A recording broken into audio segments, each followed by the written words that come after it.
یہ امامت کرنے والا، یہ تعلیم قرآن و حدیث دینے والا، فقہ پڑھانے والا، یہ اذان دینے والا اگر اجرت لیتا ہے تو یہ حرام کھاتا ہے، امت ان کو کھلا رہی ہے، اور یہ شرک اور کفر کو عام کر رہے ہیں توحید کی دعوت کے اوپر، یہ دبا کر بیٹھ گئے ہیں، پردہ ڈال دیا ہے، اور پھر خوش ہیں کہ ہماری زندگی بن رہی ہے اور ہم جنتی ہو جائیں گے۔ حضرت نے یہی فرمایا تھا کہ 11ویں کی نیاز کرو، کنڈے جاری رکھو، بیوی کی ساتھ رکھو، اور اس کے بعد پھر یہ زیارتیں آتی ہیں، غوث کو پکارو، ان کے نام پر چڑھاوے چڑھاؤ، اس کے بعد پھر اس دنیا میں بھی خون برسے گا، اور اس کے بعد یہ تم کو اپنے ساتھ جنت میں لے جائیں گے، تمہارے بغیر نہ جائیں گے۔ یہ آج کا دین ہے، یہ قرآن و حدیث کا دین نہیں۔ اللہ کے رسول صلی اللہ علیہ وسلم نے فرمایا ہے کہ دیکھو میں دو چیزیں چھوڑ کر جا رہا ہوں، یہ قرآن اللہ کی کتاب ہے اور یہ میری سنت ہے، بس۔ انہوں نے قرآن کو بدلا، اگر یہ تفسیر نہ کرتے، قرآن ہر جگہ توحید سے بھرا ہے، ان کی تفسیر نے اس میں شرک داخل کر دیا۔ سنت ہر جگہ اللہ کے نبی صلی اللہ علیہ وسلم کے طریقے کو بتاتی ہے، انہوں نے اس کے اندر اس کی تفسیر بیان کر کے بدعتیں بھری ہے۔ آج دیکھو ہر طرف بدعتوں کا بھی زور ہے، شرک تو ہے ہی، اب کیا روئے بدعتوں کا کہ حضرت بلال حبشی نے جب اذان شروع کی، اللہ کے نبی صلی اللہ علیہ وسلم کے سامنے ان کے کانوں میں پڑنے والی آواز وہ اللہ اکبر سے پہلے کبھی نہیں انہوں نے یہ دونوں سلام پڑھا۔ تو سلام کے موقع ہے حضرت اللہ ابن عمر کی روایت کہ ان کے پاس ایک صاحب بیٹھے ہوئے تھے، ان کو چھینک آئی، انہوں نے کہا الحمدللہ والسلام علی رسول اللہ، کہ الحمدللہ اور سلامتی ہو اللہ کے رسول صلی اللہ علیہ وسلم۔ حضرت عبداللہ ابن عمر نے سننے کے بعد کہا اس کے آگے یہ بھی تو بڑھا دیا، الا ابی و امی، یہ بھی تو کہے کہ تیرے باپ کے اوپر تیری ماں کے اوپر سلامتی۔ اس انداز سے کہا تھا وہ گھبرا گئے، اور انہوں نے کہا کہ مجھ سے کیا غلطی ہوئی شیخ، میں تو سلامتی کی بات کی ہے۔ کہا ہاں سلامتی کی بات جب موقع ہوتا تھا ہم بھی کہتے سلام السلام، لیکن اس موقع پر اللہ کے نبی صلی اللہ علیہ وسلم نے الحمدللہ بتایا ہے، تم نے اپنی طرف سے پڑھا دیا۔ اس کا مطلب یہ کوئی کہے یہ اچھا ہے، یعنی نبی سب سے زیادہ ہی جاننے والے علم والے ہیں، نبی سب کو معلوم نہیں تھی تو یہ بدعت ہے، اس وقت یہ کفر بن جاتی ہے، اور آج دنیا میں ہر جگہ یہی ہے۔ ایک اللہ کے نبی صلی اللہ علیہ وسلم کہہ دے، اور ہمیشہ فرض نماز کے بعد ایک مرتبہ بھی انہوں نے مل کر دعا نہیں مانگی، لیکن یہ جو جمع کرنے والے ہیں پیسے،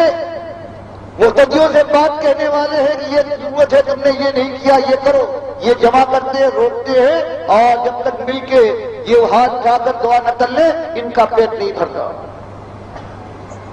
قرآن کو بدلا، حدیث کو بدلا، سنت کو بدل ڈالا، اور پھر امت ہے ان کو پیشوا مانتی ہے، ان کو لے کر چلتی ہے۔ اللہ فرماتا ہے کہ دیکھو جو طاغوت کو جس نے دین بدلا ہے اس کو اپنا پیشوا اور کارساز اور اپنا بڑا اور امام مانے وہ کافر ہے۔ اللہ فرماتا ہے والذین کفروا اولیاءہم الطاغوت، جو طاغوت کو اولیاء بنائے، جنہیں دین کو بدلا ہے، ان کو اپنا رہنما بنائے، امام بنائے، تو مالک کا فتویٰ لگتا ہے کہ وہ کافر ہے۔ اور مالک فرماتا ہے جو وَمَن يَكْفُرْ بِالطَّاغُوتِ وَيُؤْمِن بِاللَّهِ فَقَدِ اسْتَمْسَكَ بِالْعُرْوَةِ الْوُثْقَىٰ لَا انفِصَامَ لَهَا، اور جو ان طاغوت کفر کرے اور صحیح اسلام کے حلقے کو پکڑے تو اس نے ایک مضبوط حلقہ پکڑا ہے۔ آج یہ امت ہے یہ کفر اور شرک میں پوری طرح سے شرابور ہے، آج اس کے یہاں سنت کا نام نماز بھی پڑھتی ہے،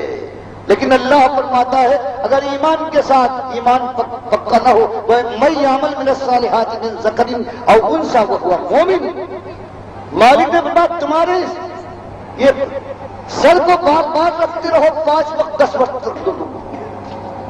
تم بھوکے پیاسے مرتے رہو، تم حج کے لیے ریگستانوں کو طے کاٹ ہم تمہارے کسی عمل کا لاکھوں تم صرف کر دو، ہمارے ہاں کوئی قیمت نہیں اٹھے گی، ہمارے ہاں قاعدہ یہ ہے وَمَن يَعْمَلْ مِنَ الصَّالِحَاتِ مِن ذَكَرٍ أَوْ أُنثَىٰ وَهُوَ مُؤْمِنٌ، ہمارے ساتھ ہمارے دربار میں یہ ہے کہ نیک عمل کرنے والا اگر ایمان ہے اس کے اندر تب اس کی ہم قیمت اٹھائیں گے۔ اور آج یہ عقیدہ ہے کہ اللہ کے نبی صلی اللہ علیہ وسلم زندہ ہیں، یہ غوث ہے، یہ قبریں ہیں، ان کے اندر رہنے والا سب کچھ جانتا ہے، یہ مشکل کشا ہے، اور پھر یہ نماز پڑھتے ہیں۔ اللہ فرماتا ہے ان کی نماز کا عالم یہ ہوگا کہ عاملۃ الناصبہ تصلیٰ نارا حامیہ،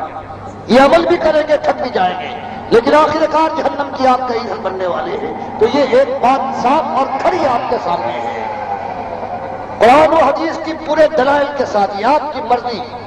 چاہے مانے اور چاہے رد کر دیں۔ بہرحال موت کی چٹکی مضبوط چٹکی ہے، جب وہ آگے بڑھے گی تو دامن زندگی کو مسل مسل ڈالے گی، اور اس کے بعد پھر اللہ کا دربار ہے، خالص ایمان پر قیمت اٹھے گی، یا تو آگ لگے گی ایسی آگ کی مالک فرماتا ہے کہ کلما نضجت جلودہم بدلناہم جلودا غیرہا لیذوقوا العذاب، کہ ایک کھال جل جائے ہم نئی کھال سے بدل دیں گے تاکہ عذاب میں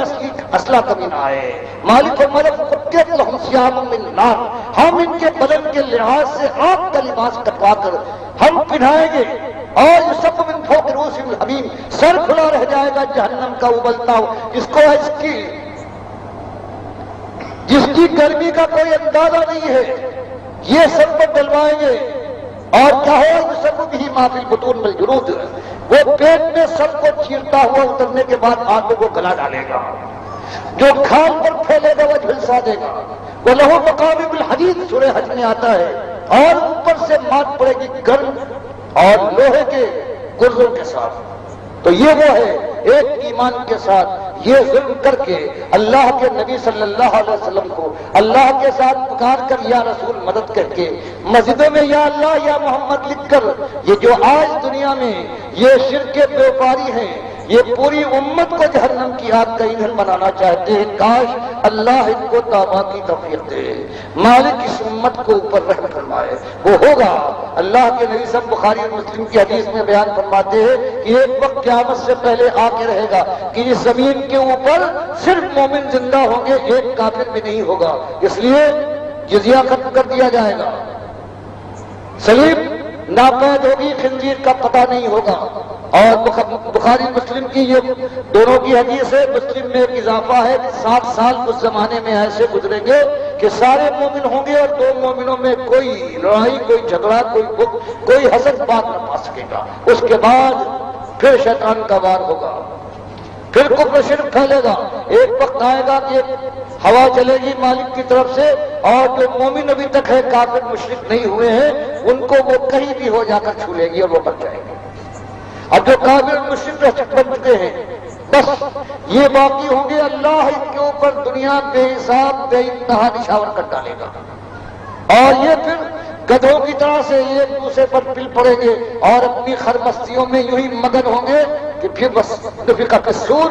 اور پھر قیامت کا پہلا زلزلہ ہے، سور میں پھونک مار دی جائے گی۔ تو یہ بات ہے، اپنی جان کو بچاؤ اللہ کے بندو، ایک ایمان کے اوپر تو سارا کچھ ہے، اس دنیا کی سرفرازی اور کامرانی انتم الاعلون ان کنتم مومنین، اگر مومن ہو جائے دنیا میں سربلند کامگار ہو کے اور ہمیشہ کی جنتیں تمہارے قدموں کو چوم چوم کر خوش ہوگی۔ اور وہ دن آنے والا ہے کہ موت یہی قیامت کی گویا پہلی گھڑی شروع ہو جائے گی، اس سے پہلے انتظام کر لو، توبہ کرنے کے بعد ایک مرتبہ صرف دل سے ساری پرانی خطاؤں کی گم سب سے پہلے، اس کے بعد جتنی اور کمیاں ہیں ان سے توبہ کر کے پھر ارادہ کر لو کہ اللہ مالک اب تیرے راستے پر چلے گئے، اب ان گمراہ کرنے والے پیروں اور مولویوں کی اور جو کتابیں انہوں نے پھیلا رکھی ہیں ہم ان کی بات نہ مانیں گے، تو پروردگار کا وعدہ ہے فَأُولَٰئِكَ يُبَدِّلُ اللَّهُ سَيِّئَاتِهِمْ حَسَنَاتٍ وَكَانَ اللَّهُ غَفُورًا رَحِيمًا، کہ ایسے لوگوں کے مالک ساری پرانی خطائیں چاہے وہ کفر اور شرک کی پہاڑوں کی ایسی غلطیاں ہوں، اللہ ان کو اسی کے مطابق اسی مقدار کی نیکیوں سے بدل دے گا، اس لیے کہ اللہ غفور الرحیم ہے۔ اللہ کے بندو، یہ ایک حقیقت ہے، قرآن حدیث کی میری بات نہیں، تمہارے مالک کی بات ہے جو اس نے اپنی کتاب اور اپنے آخری رسول صلی اللہ علیہ وسلم کے ذریعے سے بتائی ہے۔ صحابہ نے عمل کیا، اللہ نے وعدہ پورا کر دیا۔ ہم اور ہم سے پہلے جو صدیوں سے لوگ ہمارے بزرگ تھے وہ گزرتے رہے ہیں، جہنم کی آگ میں اترتے رہے، ان کو اتارنے والے یہی ہیں، یہی پیر مولوی ہیں جن کو امت پالتی ہے اپنے پیسے سے، اور پھر وہ سانپ کی طرح سے دودھ پیتے ہیں اور پرت کر وہی کاٹتے ہیں۔ یہ آج وہ لوگ ہیں، اللہ ان سے ہوشیار کرے۔ اقول قولی ھذا واستغفر اللہ لی ولکم ولسائر